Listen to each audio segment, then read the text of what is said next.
Silicon city ಬೆಂಗಳೂರಿನಲ್ಲಿ ಮಳೆಯ ಅವಾಂತರ. ಹಲವು ಏರಿಯಾಗಳಲ್ಲಿ ಕೆರೆಯಂತಾದಂಥ ರಸ್ತೆಗಳು, ರಸ್ತೆಯಲ್ಲಿ ನೀರು ನಿಂತು ವಾಹನ ಸವಾರರು ಪರದಾಡಬೇಕಾದಂಥ ಪರಿಸ್ಥಿತಿ ನಿರ್ಮಾಣ ಆಗಿದೆ. ಮನೆಗಳಿಗೆ ನೀರು ನುಗ್ಗಿ ಜನರು ನರಕ ಯಾತನೆ ಅನುಭವಿಸಿದ್ದಾರೆ. ಬೆಂಗಳೂರಿನಲ್ಲಿ ಒಂದು ಮಳೆ ಬಂತು ಅಂತ ಅಂದರೆ ಕಷ್ಟ ಹೇಳ ತೀರದಂಥ ಕಷ್ಟ. ಇದು ಪ್ರತಿ ವರ್ಷವೂ ನಡೆಯುವಂಥ ಸಾಮಾನ್ಯ ಸಮಸ್ಯೆ ಅಂತ ಅನಿಸಿಕೊಂಡ್ರೂ ಅದನ್ನು ಅನುಭವಿಸುವವರಿಗೆ ಗೊತ್ತು ಇದು ನರಕ ಯಾತನೆ ಅಂತ. ನಿನ್ನೆ ಸುರಿದಂಥ ಧಾರಾಕಾರ ಮಳೆಗೆ ಬೆಂಗಳೂರಿನಲ್ಲಿ ಕೆಲವು ಏರಿಯಾಗಳು ಅಲ್ಲೋಲ ಕಲ್ಲೋಲ ಆಗ್ಬಿಟ್ಟಿದೆ ಅಂತ ಹೇಳಿದ್ರೆ ಖಂಡಿತವಾಗಿಯೂ ತಪ್ಪಾಗಲ್ಲ. ಯಾಕೆ ಅಂತಂದರೆ ಕೆಲವು ಮನೆಗಳಿಗೆ ನೀರು ನುಗ್ಗಿಬಿಟ್ಟಿದೆ, ಕೆಲವು ಮರಗಳು ಧರೆಗುರುಳಿಬಿಟ್ಟಿದೆ, ವಾಹನ ಸವಾರರು ಇದ್ದಲ್ಲೇ ಇದ್ಬಿಟ್ಟಿದ್ರು, ಟ್ರಾಫಿಕ್ ಜಾಮ್ ಆಗಿತ್ತು, ಸಿಕ್ಕಾಪಟ್ಟಿ ಕಿರಿ ಆಗಿದೆ. ನಿನ್ನೆಯ ಮಳೆಗೆ ಹಲವು ಏರಿಯಾಗಳು ಇಲ್ಲಿ ನಾವು ಗಮನಿಸಬಹುದು ಕೆರೆ ಅಂತ ಆಗ್ಬಿಟ್ಟಿದೆ. ಕರೆಕ್ಟಾಗಿ ಸಂಜೆ ಮಳೆ ಬಂದ್ಬಿಡುತ್ತೆ. ಎಲ್ಲರೂ ಆಫೀಸ್ ಮುಗಿಸ್ಕೊಂಡು ಮನೆಗೆ ಹೋಗಬೇಕು ಅನ್ನುವಷ್ಟರಲ್ಲಿ ಮಳೆ ಶುರುವಾದರೆ ಬಿಡೋದೇ ಇಲ್ಲ. ರಾತ್ರಿ ಇಡೀ ಮಳೆ ಸುರಿದಿದೆ ಕೆಲವು ಭಾಗದಲ್ಲಿ. ಇನ್ನು ಬಸ್ ಸ್ಟ್ಯಾಂಡು, ಫುಟ್ಪಾತು, ಹಾಗೆಯೇ ಈ ತಗ್ಗು ಪ್ರದೇಶ, ಇಳಿಜಾರು ಪ್ರದೇಶ, ಚರಂಡಿ ಇದ್ರ ಬಗ್ಗೆ ನೀವು ಕೇಳಲೇಬೇಡಿ. ಎಲ್ಲ ಕಡೆಯಲ್ಲೂ ನೀರು ನೀರು ನೀರು. ಇನ್ನು ರಸ್ತೆ ಯಾವುದು, ಕೆರೆ ಯಾವುದು, ಗುಂಡಿ ಯಾವುದು, ಹೊಂಡ ಯಾವುದು ಗೊತ್ತಾಗ್ತಾ ಇಲ್ಲ. ಆ ಥರದೊಂದು ಪರಿಸ್ಥಿತಿ ಬೆಂಗಳೂರು. ಇದು ನಮ್ಮ ರಾಜಧಾನಿಯ ಕಥೆ ಮತ್ತು ವ್ಯಥೆ. ಪ್ರತಿ ವರ್ಷ ಮಳೆ ಪ್ರಾರಂಭ ಆದಾಗ ಈಗ ಮುಂಚಿತವಾಗೇ ಮಳೆ ಶುರು ಆಗಿಬಿಟ್ಟಿದೆ, ಮುಂಚಿತವಾಗೇ ಅನುಭವಿಸ್ಬೇಕಾದಂಥ ಪರಿಸ್ಥಿತಿ ಇದೆ.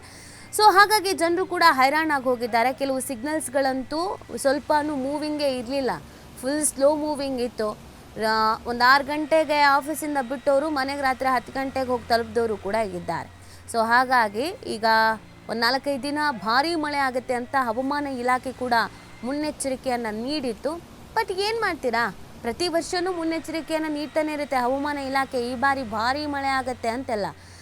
ಅದಕ್ಕೆ ಕ್ರಮ ಕೈಗೊಳ್ಳಬೇಕಾದವರು, ಸಿದ್ಧತೆಯನ್ನು ಮಾಡ್ಕೊಳ್ಬೇಕಾದವರು ಅದ್ರ ಬಗ್ಗೆ ಧ್ವನಿನೂ ಎತ್ತಲ್ಲ, ಅದ್ರ ಬಗ್ಗೆ ಯಾವ ರೀತಿಯಾದಂಥ ಕ್ರಮ ಕೈಗೊಳ್ಳಬೇಕು ಅನ್ನೋದ್ರು ಯೋಚನೆಯೂ ಮಾಡಲ್ಲ. ಆ ಕಾರಣಕ್ಕಾಗಿಯೇ ಜನರು ಪ್ರತಿ ವರ್ಷವೂ ಮಳೆಗಾಲದಲ್ಲಿ ಈ ಥರದ್ದು ಅನುಭವಿಸ್ಬೇಕಾಗತ್ತೆ. ಈ ಬಾರಿ ಸ್ವಲ್ಪ ಮುಂಚಿತವಾಗಿ ಅನುಭವಿಸ್ತಾ ಇದ್ದಾರೆ. ನೋಡಿ, ಕೆಲವು ರಸ್ತೆಗಳು ಯಾವ ರೀತಿ ಆಗಿದೆ ಅಂತ. ಇದನ್ನು ನಾವು ನೋಡಿದಾಗ ಯಾವುದೋ ಕೆರೆ ಕೋಡಿ ಬಿದ್ದಿರಬೇಕೇನೋ, ಹಳ್ಳ ಇಲ್ಲೇ ಹರಿತಿದೆಯೇನೋ ಅಂತ ಅನಿಸುತ್ತೆ. ಅಲ್ಲ, ಇದು ನಮ್ಮ ರಾಜಧಾನಿಯಲ್ಲೇ ಈ ಥರದೊಂದು ಪರಿಸ್ಥಿತಿ ಇರೋದು. ಯಾಕೆ ಹೇಳಿ, ಅವೈಜ್ಞಾನಿಕವಾಗಿ ಕಾಮಗಾರಿ ಮಾಡಿರ್ತಾರಲ್ಲ. ಮಳೆ ನೀರು ಎಲ್ಲಿ ಹೋಗಬೇಕು ಅನ್ನೋದಕ್ಕೊಂದು ವ್ಯವಸ್ಥೆ ಇರಲ್ಲ. ತಗ್ಗು ಪ್ರದೇಶಗಳಲ್ಲಿ ಹೇಗೆ ವ್ಯವಸ್ಥೆ ಮಾಡಬೇಕು ಅನ್ನೋದಕ್ಕೆ ಯಾವುದೇ ರೀತಿಯಾಗಿ ವೈಜ್ಞಾನಿಕವಾಗಿ ಕಾಮಗಾರಿ ಮಾಡಿರಲ್ಲ. ದುಡ್ಡು ಬಂದರೆ ಸಾಕು, ಕಾಟಾಚಾರಕ್ಕೆ ಹೆಂಗೋ ಮಾಡಿ ಮುಗಿಸಿದ್ರೆ ಸಾಕು, ಅದರ ಪ್ರತಿಫಲ ಇವತ್ತು ಎಲ್ಲರೂ ಅನುಭವಿಸ್ಬೇಕಾಗತ್ತೆ.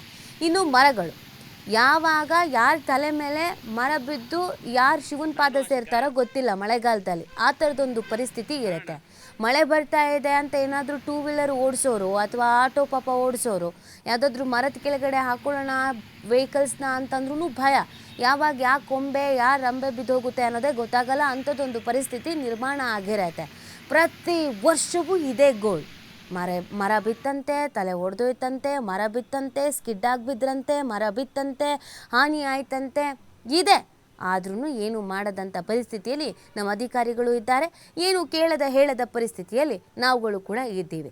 ನೆನೇನು ಅದೇ ರೀತಿಯಾಗಿ ಭಾಳಷ್ಟು ಕಡೆಯಲ್ಲಿ ಮರ ಬಿದ್ದಿದೆ. ಸುಮಾರು ಒಂದು 10ರಿಂದ 15 ಮರಗಳು ಬಿದ್ದಿದೆ ಅನ್ನೋದ್ರ ಬಗ್ಗೆ ಮಾಹಿತಿ ಇದೆ.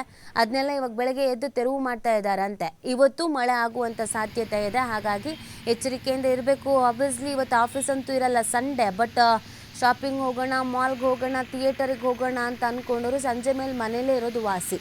ಯಾಕಂದರೆ ಒಂದು ಸತಿ ನೀವು ಹೊರಗಡೆ ವೆಹಿಕಲ್ಸ್ ತೆಗೆದುಕೊಂಡು ಬಂದ್ರಿ ಅಂತ ಅಂದರೆ ಈ ಮಳೆಯಲ್ಲಿ ಎಲ್ಲ ಕಡೆಯಲ್ಲೂ ಟ್ರಾಫಿಕ್ ಜಾಮ್ ಕಿರಿ ಆಗ್ತಾ ಇದೆ. ಹಲವು ಏರಿಯಾಗಳಲ್ಲಂತೂ ನೀರಿಂದ ಮುಳುಗಡೆ ಆಗೋಗಿದೆ. ಮತ್ತು ಕೆಲವು ಪಾಪ ಈ ತಗ್ಗು ಪ್ರದೇಶಗಳಲ್ಲಿ ಮನೆ ಇರುತ್ತಲ್ಲ, ಮನೆ, ಅಪಾರ್ಟ್ಮೆಂಟ್ಸು, ಇಲ್ಲೆಲ್ಲ ಮಳೆ ನೀರು ನುಗ್ಗಿಬಿಟ್ಟಿದೆ.